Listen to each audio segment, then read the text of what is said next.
வச்சு வடை பண்ணி பார்த்துருக்கீங்களா? பெரும்பாலும் பார்த்துருக்க முடியாது. இன்னைக்கு நம்ம பார்க்க போறது ஒரு இன்ட்ரெஸ்டிங்கான ஒரு ஹெல்த்தி டிஷ், பீட்ரூட் வடை. வாங்க நேயர்களே, எப்படி செய்யறதுன்னு நம்ம பார்க்கலாம்.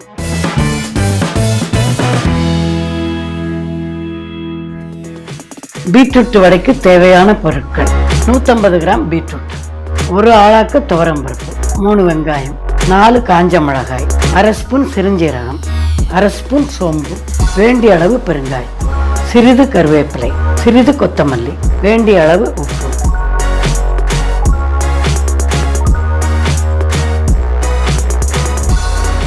துவரம்பருப்பை ஊற வைங்க ½ அன் ஹவருக்கு முன்னாடி. அதுக்கு காஞ்ச மிளகா, உப்பு, சோம்பு, சீரகம், பெருங்காயத்தூள் எல்லாத்தையும் போட்டு அரைச்சிக்கோங்க. நம்ம அரைச்சி வச்சிருக்கிற மாவில் நறுக்கி வச்சிருக்க வெங்காயம், கருவேப்பிலை, கொத்தமல்லி எல்லாத்தையும் போட்டு மிக்ஸ் பண்ணிடணும். மிக்ஸ் பண்ணிட்டோம்னா வடை மாவு ரெடி. அடுப்பத்தை வச்சுக்கோங்க.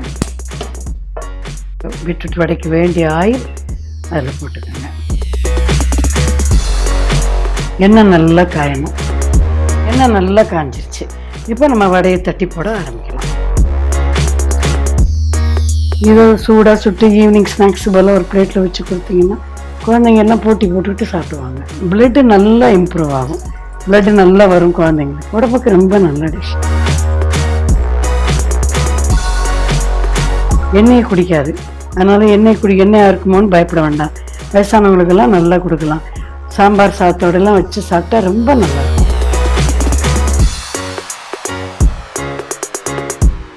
இப்போ நம்ம ஒரு கலர்ஃபுல்லான டேஸ்டியான பீட்ரூட் வடை செஞ்சு பார்த்தோம். வீட்டில் நீங்கள் செஞ்சு பாருங்கள். குழந்தைங்களுக்கு விரும்பி சாப்பிடுவாங்க. செஞ்சு கொடுங்க. ரொம்ப ஹெல்த்தியான ஃபுட் அது.